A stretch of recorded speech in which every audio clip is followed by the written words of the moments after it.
It is Thursday, November the 5th. I am your host, Ken Miller. It is the 5th, right, Mike? Sure. All right, yeah, cool. We're gonna go to the 5th. might be so disappointed in me, bro. But like, yo, you couldn't even research it, kid. I look, it is November 5th, Thursday Yeah. night. Realized we were off last night because we were being lazy and the world may have ended. We don't know who won the election because we already recorded this. It might be over with. Ken, It might be over Ken, with.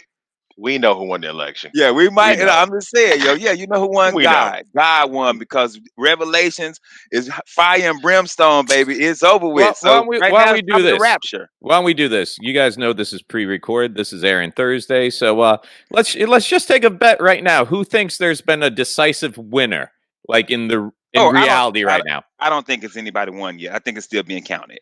Yeah, I feel that too. I feel like because I think Trump had said over the weekend, he's like, as soon as the results are in, I already got my lawyers looking into it. It's like, all right, man. Like, All right.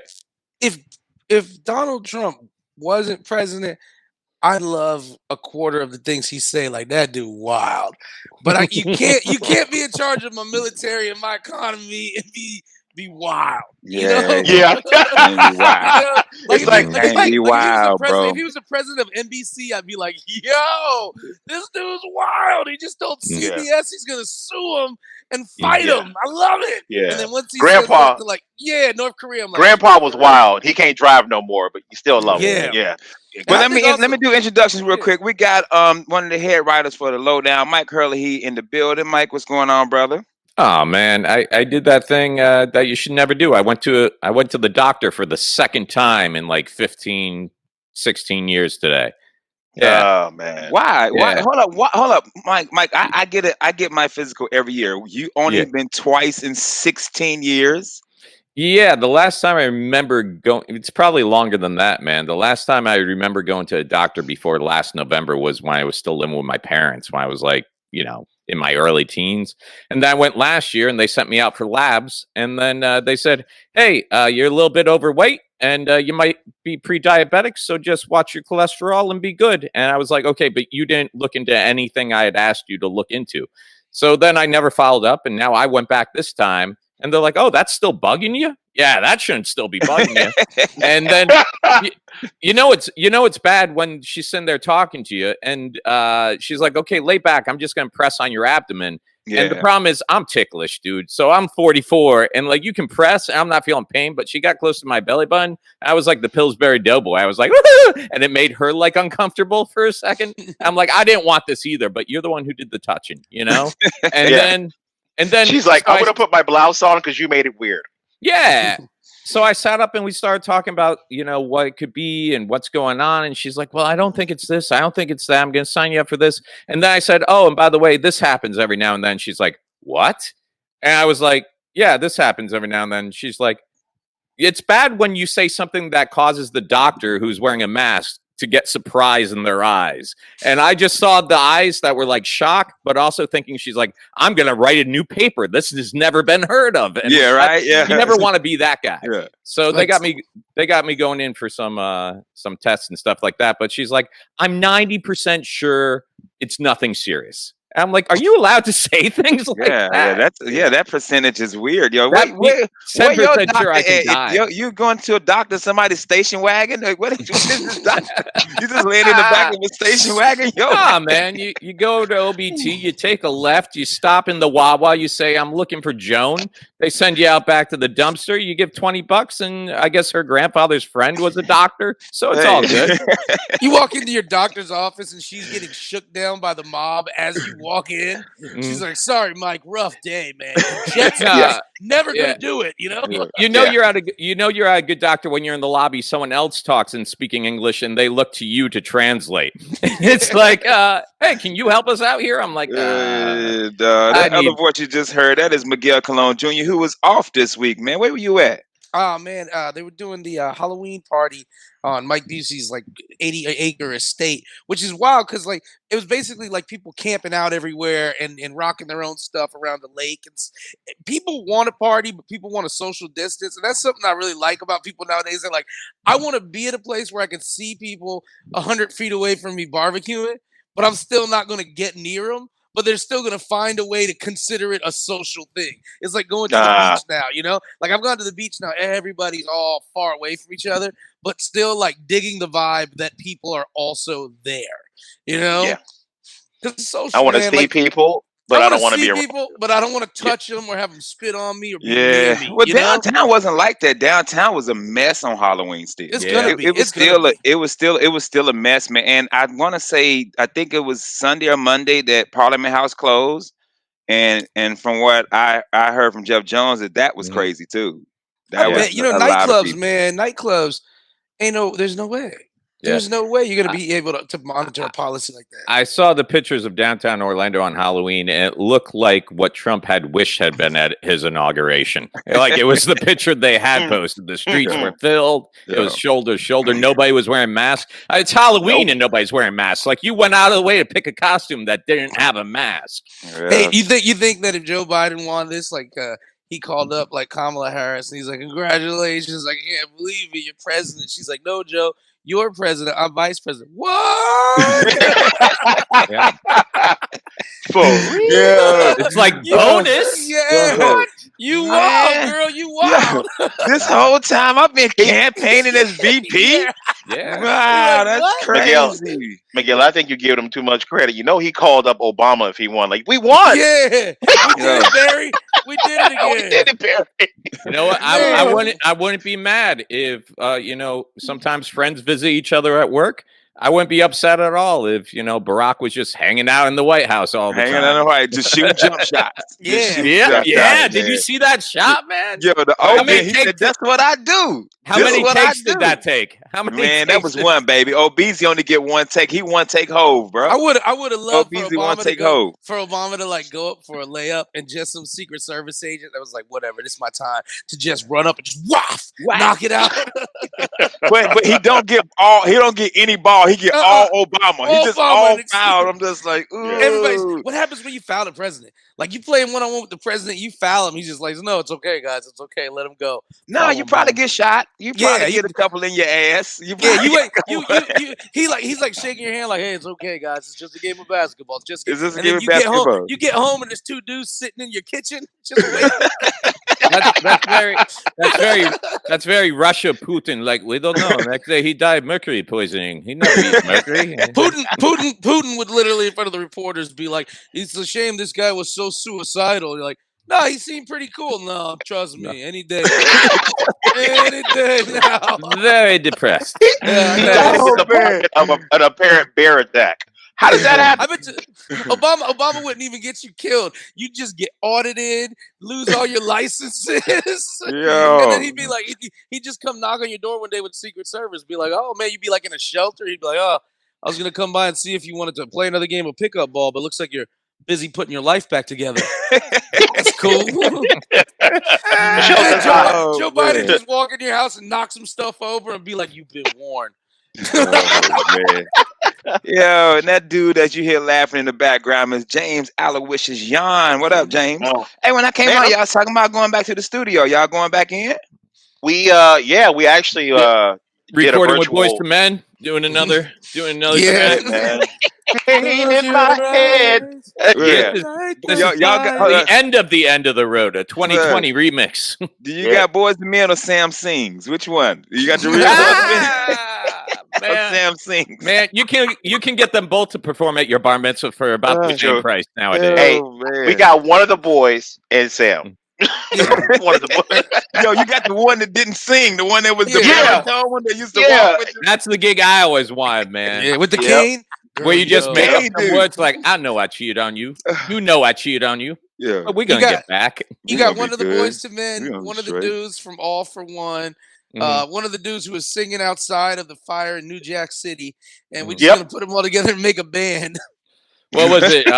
Someone posted a meme of it wasn't All for One. It was Color Me Bad. Color me And they were like, remember when George Michael and Kenny G Super joined group. together for that Yeah. Vanilla Yeah, that Ice? was And good. yeah, That's what I love That was about a good one. that's when, what I look like. Justin Timberlake and Andy Samberg did the like D in the Box videos. Yeah, yeah. Because Yeah. like all I remember, all I saw from that was Color Me Bad. Because I Yep. remember And The I'll be big honest, colorful blazers. yeah, And, I thought those guys were so cool when they came out. I was a kid when they came out, and I was like, man, So was I. Mhm. God, These guys glad gonna be I- around forever. ever. They're so Ever. relevant. And Well, All hey. for One was just like they were always tinkering on the country side of things. Yeah, Yeah, yeah. I Yeah. swear song, and then they I had another swear. song. They had another song after I swear So in that was love. kind of like country too. It was kind of They like did a a country. they did a cover of So in Love. Do you Well, I guys don't think remember? it helps that I Swear it was picked up by a country recording artist like later on, right? Was like it first a country song or after? I can't remember which After order that one went in. country Yeah. country came after. when your songs directly translate to the country music market, maybe you're country. Yeah, man, Yeah, just yeah. go ahead and steal it. Let's go ahead and steal it. Well, we'll do some celebrity birthdays. I think earlier this week wasn't it Kylie Jenner birthday? Man, do you have any Yeah. facts today? Like, do you have any facts today? Well, Kid? you You're would like, know wasn't if you it? was on the show yesterday instead of camping. Whoa! If your ass wasn't out camping yesterday, you would have known. Well, the reason I say that because today is Kris Jenner's birthday. So the mom and Oh, daughter have a Chris. birthday in the same week. It's Kris Jenner's birthday. It is also Odell Beckham Jr.'s birthday. And if you don't know the story, Odell Beckham Jr. likes to get pooped on before sex. Yep. Um, Can we talk It about is- the fact that he got a slave name? Odell Odell? Beckham. Yeah. that name old. That's old, man. You ain't met an Odell since 1868. I had a buddy in high school named Mike Odell. He was an Irish guy. No, but if your first name is Odell, you went to school with Harriet Tubman. You was helping people get free. You were You went sitting there while talking to George Washington Carver, be like, nobody need that much peanut stuff, bro. That's The butter is all we need, man. You wilding out, yo. Wilding out, man. also one of the Jonas Brothers' birthdays. Kevin Jonas' birthday today. Is that the well. unfamous? Like out of all of them, is that the Yeah, least yeah. famous He's like the Jonas? good. Yeah, he's like the guitarist. So Yeah. So nobody really cares about. They him. weren't really brothers, though, right? No, they're all Yeah, brothers. they're brothers. Yeah. They're all I brothers. thought just one of them was a Jonas and made the other ones take on the name type thing. For the group. No, man, they're They're all really? three. Yeah. We're not talking Really? about Michelle and My Marriage. No, really, you know. It's also Brian Adams' birthday, and I think I know one or two Brian Adams songs. I if love you own Brian Adams, Robin man. Hood's Right. Prince of Thieves on Yeah, VHS. that's the song the I most do know. important one. Yes, I do Really? know. You know Summer of '69, though, right? Is this That's him? I didn't know that was him. 69, yeah, man. Yeah, man. And Brian like- Adams like- is a legend. Like Miguel was saying with Color Me Bad, man, I look back at Brian Adams' videos back in the day. I'm like, he is a badass. Yeah. Man. He's just like a tough leather jacket. In one video, he's got like a switchblade. He throws it down. And now you look back at all those videos and you're like, man, I could have beat him up when I was 6. Yeah. Canadian, I would have beat him up. Yeah. He would have apologized for making me beat him up. Canadians don't shop at 5 and dimes like you talked Yeah. about the song. No. At the 20 mini store, you know. Yeah. Oh man! It is also. I don't know this guy from any movies, but I know his family is Luke Hemsworth's birthday. What was Luke in? Is he from the? Is he in the Hunger Game? Is he Hunger from the- Games. No, I thought that was that's Liam. It's William Hemsworth. No, Liam is Hunger How Games. many Liam. of them is it though? Like 4. 19. yeah, he probably played Asgardian number 4, and you know? He was like the fifth No, of them to no. date Miley Cyrus. It was. Yep. Yeah. It is also Sam Rockwell's birthday, who's an actor. Oh. Um, Yeah, he's Sam good. Keith- I love Sam Rockwell. Keith Jansen. Yeah. Sam That Keith boy Jansen, birthday. From She's also X-Men. an actress. Tilda Swinton. She's Yes. from what's the movie? One of my favorite Marvel movies. Doc Strange. She's You know the- what Tilda Swinton looks like? Doc She looks Strange. like they were trying to clone David Bowie, and they left a little woman in the jar. Yeah. And then they're like, yo. And then finally, before we She's get my- up out of here, She's my weird Go ahead. crush, though. Tilda Swinton? Yeah, she's my weird that's a crush, very man. weird She Celebrity holds crush. no sexuality, man. Tilda Swinton holds no sexuality. so, I know, I She dig is it. all. before we go to commercial, though, gotta let y'all know it is Ike Turner's birthday, baby.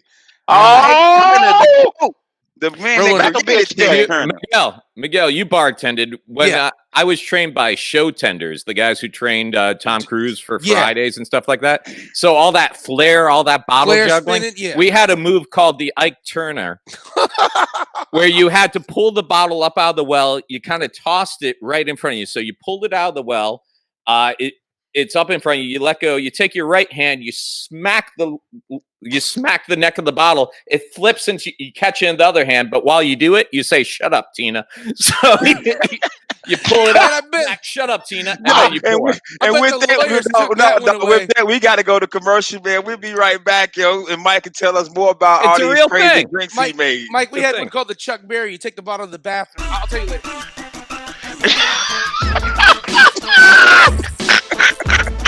Oh man, we are back. Real Laughs on Real Radio. I am your host tonight, Ken Miller. I am joined in virtual studio with James John, Mike Hurley, Miguel Colon Jr., who was camping earlier this week with white people, and he's back. So, Mike, what's up? What up? Give me some other drinks. I need to know some crazy drinks. The Ike Turner is hilarious. No, that wasn't a drink. It was just a move you did. Oh, just the move, like the bottle of Flair. Yeah, for a while in like the 90s and late 90s, basically early 2000s, it was the time where it wasn't enough to just know your drinks and be able to pour your drinks. You had to get fancy back there. You had to be like juggling bottles or smacking or like doing shots where you got like all the tins and you're pouring like 16 shots at one time and stuff like that. But the funny thing is, like, I enjoyed learning it. I enjoyed doing it. But as an alcoholic during those days, if I went in a bar and I was weighing on a drink and I saw some guy back there juggling, nothing pissed me off more. I was like, dude, quit juggling, open a bottle of beer, put it in front of me. We're good. We're good. But yeah, man, bartending was Ken. You never bartend, man. You never did any of that. Nah, man. I worked at a chicken and fish restaurant in high school. Went straight to the military, and then to the military, I went straight to Nextel Sprint, T-Mobile. My only other job I had, I worked at Payless Shoes for like 2 years. Okay, part time. I'll tell you this, man. I've done a lot of different jobs, like over the span. I've done construction. I've done hospitality, of course. I've done theme parks. Everything else you guys know me to do. And I gotta tell you, when it comes to bartending, it's almost like a lifestyle. I'm not even exaggerating this. It is a life. You're operating at different hours than the rest of the world. It's one of those things where your personality means more than your actual skill level, you know? And I lucked out because a lot of the places I worked didn't want to hire guy bartenders, because back then the theory was you can throw any girl back there that looks good, put her in short shorts and a tight shirt, and you're going to make more money. And that's not the case. You can do that because it will get guys to your bar, but you need someone back there who also has a good drink knowledge, drink recipe knowledge, is fast, can work service bar and keep the patrons around, and double as a bouncer when you have to, double as a manager. And nowadays, people can just go on their iPhones if they don't have a drink recipe. Back then, you maybe had one bartender manual that was like soaked through with like syrup, and you would like be weeding through it. But back then, it was really about how fast you can make a drink. And but then just the whole people, the lifestyle, and everything else. Like some of the best times of my life was from bartending years, and some of the worst times of my life was bartending years. You know what's funny, Mike, too, is you talk about like when you think about a bar crew, Ken, your point bartender is your most personable, who can get things done. Your service well is the guy who's like the mechanic of the helicopter. Like, he's sometimes not the guy he's got a little touch on the spectrum, but my God, you're talking, this guy can just crack out drinks, or this girl can crack out drinks. Restaurant live and die by the service well. Yeah, the service on Friday and Saturday night. Well bartender, man, is they're the ones who, because your point bartender, him and her are just sitting there talking to the people, having a blast. Everybody's like, I love this bar. I love this girl. Wiping the bar. Just wiping the bar all the time. Drinks. And then your service person is literally like the machine gunner getting overrun, Ken.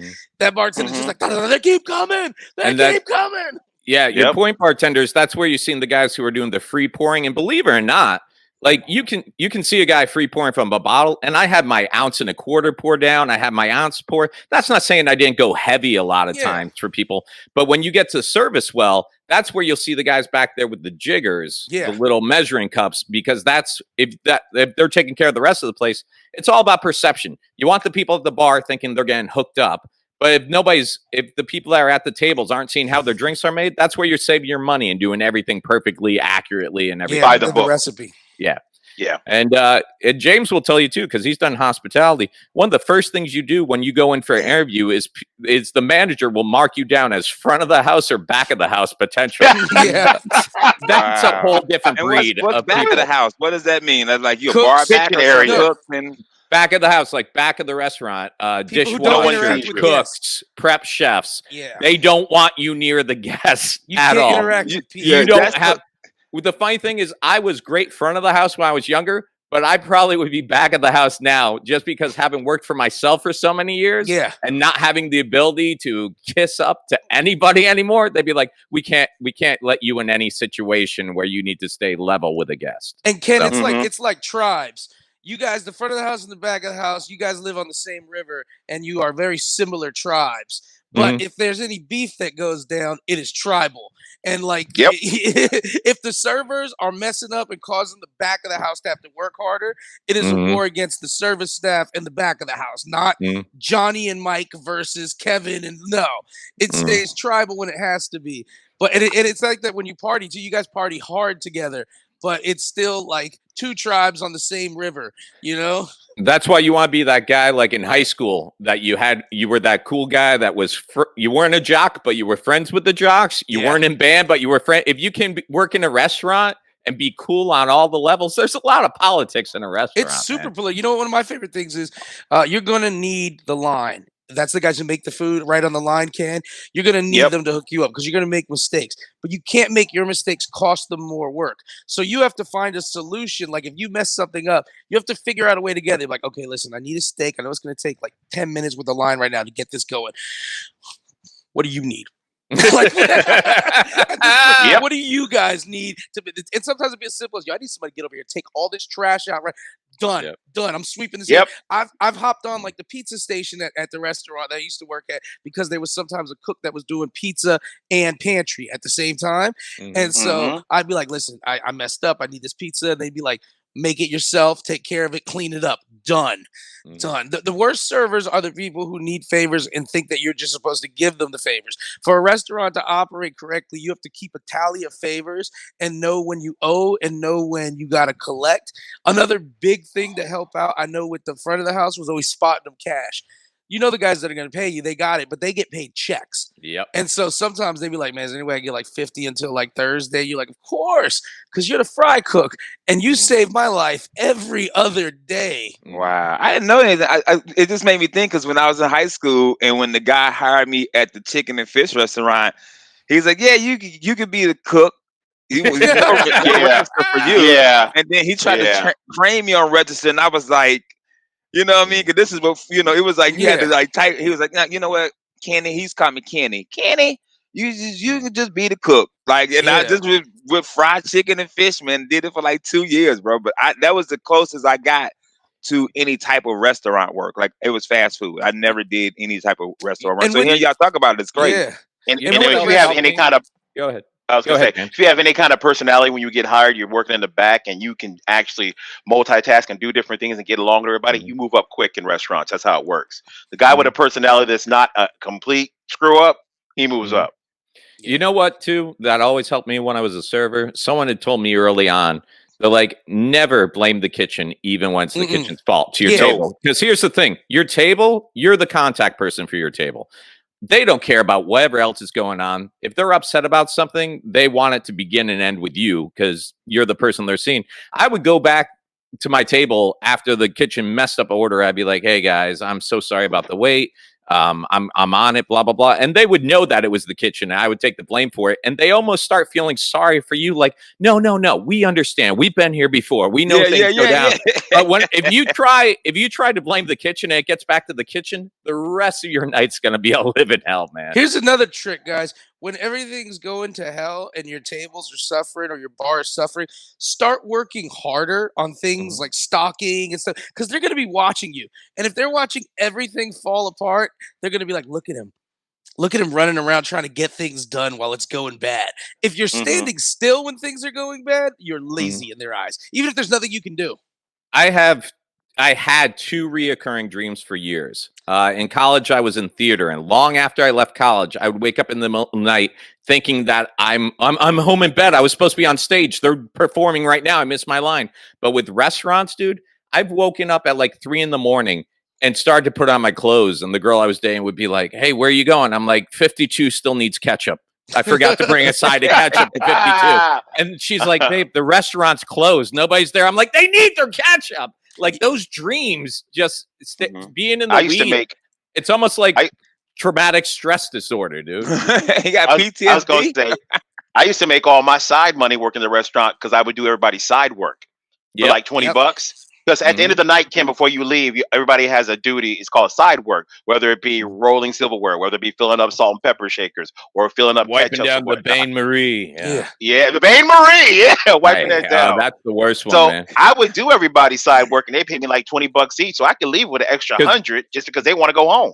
Younger kids would do that just because they want to dip out and get to partying. Yeah. But when you were like a guy like me, and the closers would be like, "Hey," like I was working Carrabba's, and there were two guys that always closed, and like, "Hey, everybody just throws us 15 for the side work." I'm like, "Well, I'll just do my side work." And then at the end of the night, every night they'd be like, "Okay, well, you got refilled in Bain Marie." I'm like, "No, I was section 2, dude. I just do extra silver." Because what they would try doing is at the end of the night, passing on all the harder stuff to the people who didn't want to pay them. I'm like, I'm not playing your game, dude. I'm going to sit here. I'm going to do my side work and check out. Because those guys, by the end of the night, there's only so much silverware in the restaurant. So they would make everybody who wasn't paying roll the silverware. And they've already taken money from the other servers saying they would roll theirs. But at the end of the night, they know there's not enough silverware to roll. So they're like, "No, you owe us 100 silver." I'm like, "Nah, dude, you took $100 from those people tonight. You can roll 100 silver." I had arrangement in every restaurant I've ever worked at, except when I was like a closer myself. For the closers, can other people who might be taking the last tables, and sometimes they're referred to as checkers or closers or captains because they're sort of the ones who will assign side work, like Mike said, at the end of the night, check you out, maybe make sure your station's fine to go there. It's like a mini supervisor position, so that the front of the house can sort of maintain itself. And I was well known that like. If it's rolling silverware, people would roll the silverware for me beforehand. They would take it because my rule was if a fire, and what I mean by fire, if something goes crazy happens, wherever I'm at, if you've taken care of me, come get me. And I'll figure this out. I'll figure this out. Because I used to have a saying that when I trained people too, I'd be like, being in the weeds, which is a restaurant statement for being overworked and everything's going wrong, you have too much going on. Being in the weeds is a mental state. And as long as you don't care, it doesn't bother you. Yeah. If you just decide, okay, someone's got to suffer, I got to pick a table that's going to lose. Once you do that, you can fix everything else. I worked at the sports bar, and the guy who trained me was this guy named Danny. And Danny had lost his leg in a train accident. So he had this plastic leg, and he walked around with a limp. But he put bumper stickers on it, wore shorts all the time. He made it his thing that he had the one leg. He's like, number one, he's like, you know what a crappy person you got to be to yell at a one-legged waiter for things. He's like, I play it up. And then he's like, but Mike, he's like, no matter how far you're buried, no matter how bad the kitchen's doing, you just remember, dude, we're serving food. We're not saving lives. At the end of the day, it's just food, man. That's it, man. Really? Yeah. Someone says we'll never be back here. Okay, I got a question. We got a minute left. My brother gets out of jail, goes right back to the same job he had. Goes to jail, goes right back to the same job. Do y'all just hire these same criminals as line cooks? They make the best. They make the best cooks. No, I'm gonna tell you what they do. They make the best guy for right now, so I don't have to think about anything. Because you hire that with line cooks, with anything in the service position. There's about 50% of people you're like, I hope this works out, and another 50% you're like, no matter what, it'll work out, dude. Plus, most of them are still, when they get released, they still got to check in. You got to sign papers for them saying they were at work that week. They're always on time. They're not drinking because they're not allowed to. Like most of the time, the cooks get out of prison, they're better employees than when they went in. This dude's got to pee in a cup and prove he's not high. That's right. Him. I like him. And Ken, the most important reason why, he's already trained. He's already trained. Well, we're gonna go to commercial break. When we come back, we're gonna talk national holidays, and then I want to go over the guys. Are there any jokes that you guys don't do anymore? Because for the next month, I've been posting all old jokes I don't do anymore for my comedy anniversary. I just want to know if there's any jokes you guys don't do anymore. So we'll be back on Real Laughs and Real Ready. We are back, Real Laughs on Real Radio. It is Thursday night. I'm your host, Ken Miller. I am joined in virtual studio with James John, Myke Hurley, and Miguel Cologne Jr. We were talking about their experiences working in a restaurant, which is a good segue to the national holidays. Today is National Hot Sauce Day. My day. Okay. National Hot Sauce Day, yeah. All right. And I would tell you that Texas Pete is the greatest hot sauce of all time. Boy, And I Texas ain't gonna, Pete isn't even in the running. I'm not It's gonna. not hot sauce. No. It's vinegar. Nah. It's vinegar Ken! and cayenne pepper. Oh, Ken. What you gonna say, Wow. James? What's yours? Well, okay. First off, there's a staple among all black people in the South, and it's Crystal's What's this hot Texas sauce. Pete? No, Crystals is it's the not worst, Texas bro. Pete. Crystal's not hot No. sauce either, Kool-Aid. boys. Crystal is Kool-Aid, bro. Crystal is Kool-Aid with hot water in it. Both you gentlemen are No. adorable. What's yours, Miguel? What's yours? Matook's flambao sauce. Ask Tom and Dan. Ask everybody who plays real. Matook's flambao sauce is the We real don't want deal. your white hot sauce. Shut Ain't up. no Mike, white. Yo, what's that's from yours, yo? Trinidad, bro. That's Um, Trinidad. As soon as you said Tom and Dan, I knew it was gonna be Yeah. a corny Listen, hot bro. sauce. No, you're Crystals. corny. Crystals is white people Crystals. and black people hot sauce because y'all don't know hot sauce. Y'all just want vinegar. That's all y'all want, man. Crystals What you and got, Texas Mike? Pete are I'm whack. gonna cut Miguel Mike off. He gonna touch some Tobago's hot sauce. I'm That's about a it. big fan of mild. Mike's like a little Miguel, bit. you back. Miguel, you back in. You back in, Miguel. Ken. Let me tell you Catch something up. right now. Let me tell you something up. right now. When Spicy. this goes back to working in restaurants. It wasn't until I worked in a sports bar that I found out how the different temperatures of sauce were made in bulk. All right. And let me tell you right now, if you're listening, believe it or not, the healthiest one you can go with is hot. Because hot sauce comes in like 5-gallon jugs, okay? And you dump that into the bin, and that's what you put on the line. Now, if you want medium, what they do is literally take like half a pound of butter, and they put that in the hot sauce, and that's what they cut the hot sauce with. So that's why when you see sauce sometimes in like the pour, you know how some of it looks like it's floating like yellow, and you got to shake it up? That's the butter and the fat that's separating. So when you go mild, now you're looking at like a full chunk, like we're talking blocks of butter. So when people are like, "Oh, I'll have medium," or We "I'll never have did that. mild," that's the way it's done in most sports bars. Like Hooters, I can tell you they do it. You're talking about for the RJ wings, Gators. though. You're talking about for the wings, Yeah, right? for the You're wings, talking about for yeah. wings. Yeah, not like the That's wing table side sauce. Okay, that's different. Okay. Yeah. All right, that's wing sauce. Yeah. Crystals and But, Texas Pete and all that and Tabasco crap is just that's cover up flavor sauce. That's what that does stuff. That just covers up. That's just not good. Who even asked you? Why did I even I'm just saying, man. Look, fellas, hey, look, man, have fun. Have fun. That's like it took me having a steak that was cooked medium rare to realize there's no need for A1. It's just that my dad burnt every steak on the grill, so we would use A1 as flavor. Like I tried to put steak sauce. I think we went out to Outback. My buddy took me out for my birthday. And I'm like, "Can we get some A1?" And it was like all those movies where the music stops and everybody looks around. And I'm like, "Hey," because to me, up to that point, steaks were like waffles, you know? Yeah, with like the with syrup. waffles, it's just something to hold the syrup. Steaks were just something you put A1. Dude, the day I had a medium rare steak, and I was always told that was blood. Like my dad's "Oh, you don't want any of the blood." It's not, dude. It's deliciousness is what I love it is. when you would Is that how you like your steak, man? Medium rare. Go ahead. Medium. I like my medium. Medium. I could do medium Yeah. rare as my steak, but if you do it medium, I'm not taking it back, you know. But Gotcha. I hate when you ask somebody like how they would like their steak, and some uneducated person like I need it cooked, not uncooked, and it's like, all right, yeah, man, come on, all now. right.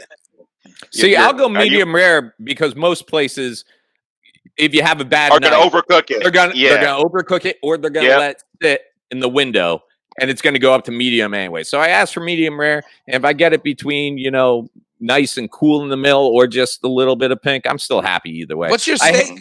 What's your kind of steak? Ribeye. Ribeye. Yeah, ribeye. It has the right amount of fat to meat. The marbling is delicious. Ribeye. Yeah.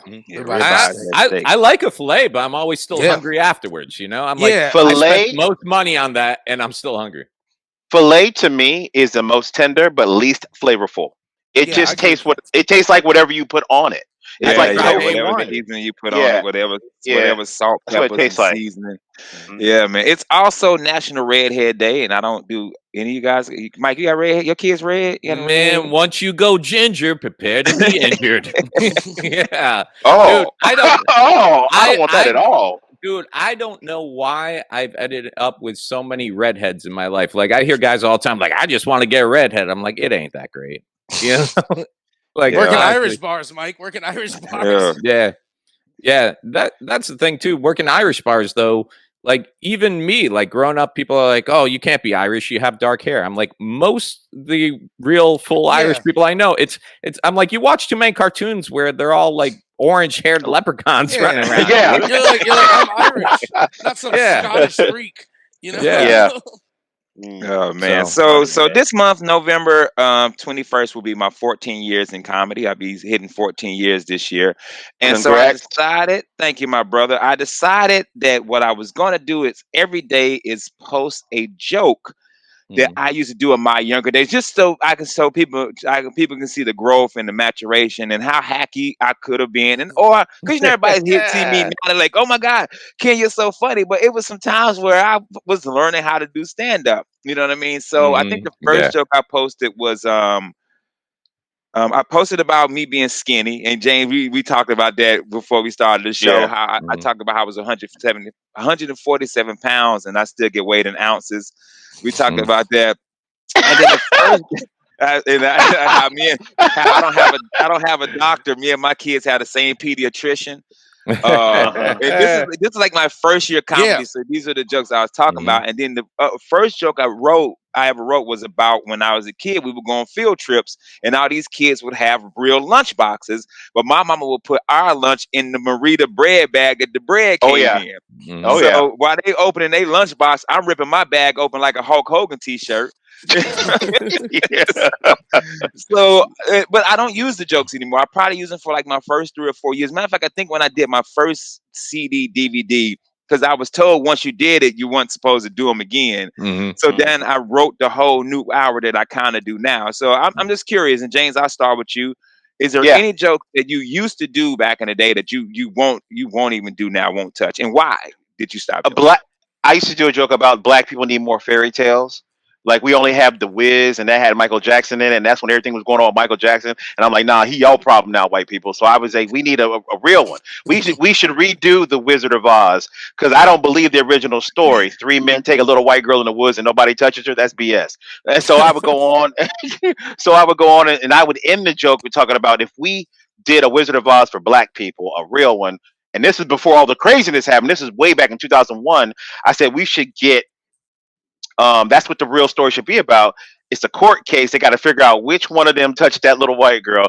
And R. Kelly plays the scarecrow, and he ends the court case by singing a song. And I parody, I Believe I Can Fly, to something disgusting and nasty. So I used to sing it. And the fact that I could actually hold a tune, it would be a big joke, but I won't dare do a joke about pedophilia anymore. Mm. Oh, Yeah. okay, okay. All right. Well, Miguel, what's a joke that you used to do that you don't do anymore? I used to do all these jokes about social media because it was still a time when you could pretend like it was new. Like Mhm. I could be like Ah, that. I don't do, but now it's like kids are born with an Instagram. Like you can't just talk about it like I used to. I used to talk about like I don't really know how to use Instagram. I didn't even know what Instagram was. Back when my day, Instagram was just when you needed cocaine right now. And so and mhm. then I used to do jokes just about Facebook and stuff, but the jokes about them were like navigating the world of social media that I didn't know. And now it's like, bro, I've been comedy for almost 9 years. If I don't know social Yep. media, I'm not treating this thing right. And there's Yeah. nobody in my audience, old, young, or anything too, that's like, you're right. I don't use this because all the old people use Facebook, all the young people use IG and Snap. So there's not an age group really that doesn't use social media anymore. Mhm. Okay. All right, Mike. What about you? What's a joke that you don't do anymore, and why did you stop doing it? Oh man, my Tyler opener for Perry. years. That Tyler joke is Perry. genius. I don't know what you guys are talking about. That joke, that's a killer. Nah, man. When I first started really working as like a feature, I found that a lot of the jokes in my set were just like they were not jokey jokes, but they weren't me. I think the nice thing we have from being able to do what we do now is we're not trying to go up and crush at an open mic and how many jokes can I get in 5 minutes. We get to go up, let the audience know us, develop, tell honest stories with fun sides to it. But when you're starting out, you're just like, I just need jokes that are like 30 seconds, like quick. yeah. Yeah. So I think my opener for a long time, and Ken, you'll remember this one, was like it was when everybody was give it up for the troops, give it up for the troops, and like a comic would bomb and then be like, hey, one more time, give it up for the troops. So like I started my opener like, hey guys, it's good to be here tonight. I just came back after serving 7 years overseas. And of course, they would give the obligatory, like, oh, okay, we got a clap for him. And I'd be like, I was bartending in the Bahamas, and people would be like, oh, and this guy, this guy. And then I had one where I'm like, just found out last week my girlfriend's pregnant. We're really excited. It's her first, my brother's second, oh, and then this guy, yeah. And then what was it? I had one where I'm like, my girlfriend left me. She left me for my roommate who has the same name as me. His name's Mike as well. I'm like, best worst breakup ever, because now I have to listen to them have sex all the time. But on the bright side, I finally get to hear her say my name during it.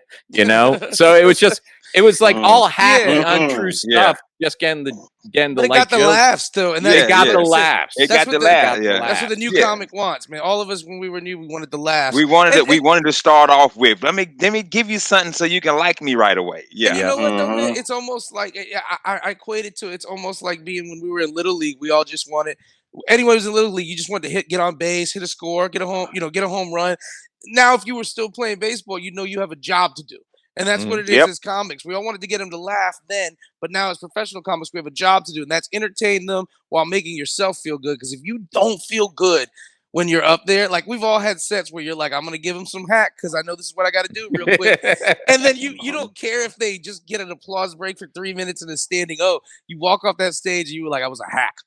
Oh, dude, for real. Yeah. I used to open with the same thing that every black comic opens with the spotlight. Don't black leave. people know what that light means, license and registration. You know Ah, what I mean? I used to, my other opener was I used to do roll call, and then I stopped doing it because I did a show and somebody else did it. And of course, I'm a young comic. I didn't know. I thought I was doing something original, like, hey, white people make some noise. Yeah. And then they would make noise, and I would like, I would do the Tiger Woods. Remember? Hey, buddy. How you doing, buddy? And I'm like, nobody talks like that. I said, white people, that's the voice black people give you. I said, no white person talks like that but Tiger Woods. Yeah. You know what I mean? And then I would do Spanish people make some noise. I knew y'all was here. I saw the pit bulls chained to the fence outside. Right. I remember and that. black people make some noise. Black people, we do electric slide.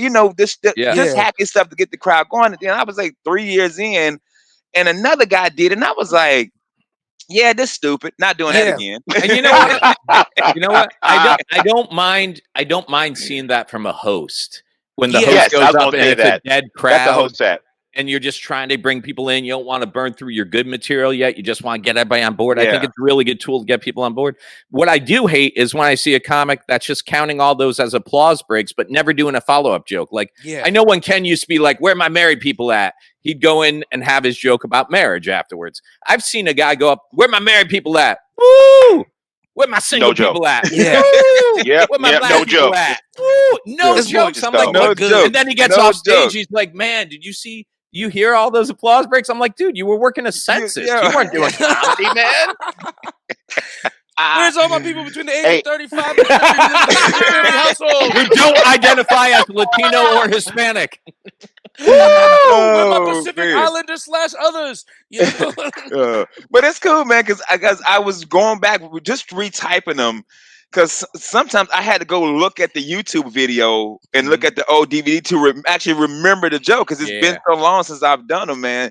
So it's fun. I got like 10 of them right now. I don't know if I'm gonna make it to 21 because a lot of them jokes I'm still doing. I'll tell you, man.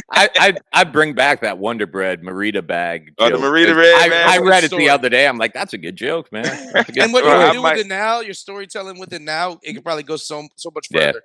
Yeah, I might do that, man. Well, we're coming to the end of the show. Anybody anywhere this weekend? I know me and Mike are. We're in Auburndale. Auburndale. That could be an interesting place to be, depending how the election turns out. Yeah, Mike. You might be doing that joke by yourself. No. Ken, it's fine. I'll tell them you belong to me. They'll understand. Okay. Yes, sir, boss. I'm not going to be anywhere, but I definitely want to shout out my wife. We are celebrating on November 7th our 19th wedding anniversary. So that's what I'll be doing this weekend. No show. Thank you very much. I love you. What about you, Gil? When you get to Auburndale, Ken, you just tell me your name's Odell. They'll be like, Odell, okay. yo, I'm Odell. Odell. I'm Odell. Miguel, you Odell, anywhere this get him weekend, blood? Nah, man, I'm laying low this weekend. Cool, No cool, shows. man. Well, James, that's our show, what's the man. Go ahead, go ahead. 19th? What's the 19th? Is that Saran wrap? What's the 19th? Like Another as far woman. as In the room. COVID, I just think it's a mask with a zipper on it. At this point, man. Hey, actually, James, I got one. It's leather. I know. I know. Yeah, I was trying to see 19th is bronze. Bronze. Bronze. So Third James, place. you gotta get that dilly bronze, bro. Yeah. Yeah. Dip it in there, kid. Just dip it in there. Dip it in like that, yo. And then, hey, Ken, you Just gotta role play. You can be like, I'm James LeBron. Yo, we gotta go. We way over, man. Yo, I'm Ken Miller. That's James John, Mike Hurley, Miguel Cologne Jr. We will see you guys next week, man. You guys have a good weekend. Hopefully the world has not ended. Good night.